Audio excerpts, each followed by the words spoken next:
Kynhun Myntri ke jela Meghalaya kalau menjeruk ban penkelai ke Financial Powers Rules Arhajar Rio da ke Pynkupbor Joint Secretary ke Tenat District Council Affairs hak bedai bagi jing Pynïaid ke Pisa.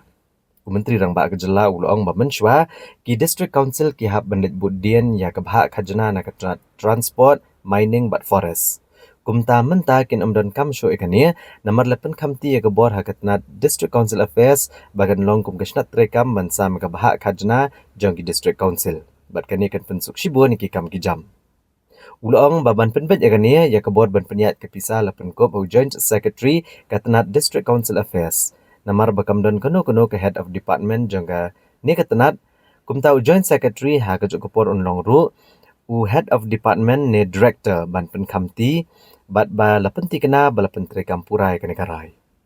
Kesorkar jela kelemen jeruk penwanra ya kejing penkela jekinyo teli ki service rules bekentup ya ke Meghalaya Subordinate Treasury Accounts Service Rules, Meghalaya Urban Affairs Service Rules Arhajar Arpusau, Meghalaya Nursing Homes and Licensing Registration Rules Arhajar Katsan, Meghalaya Judicial Service Rules Arhajar Rio, but Meghalaya Judicial Rules Arhajar Katsan, Meghalaya Police Telecommunication Service Rules Arhajar Shipau, but ka Meghalaya Directorate Establishment Administration Rules Arhajar San.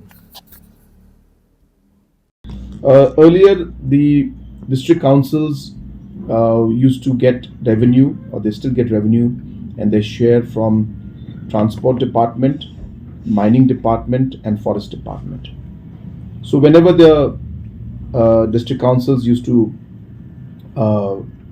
follow up the procedures to get their share, they had to follow up at 3 different levels with 3 different departments, and the process was very tedious.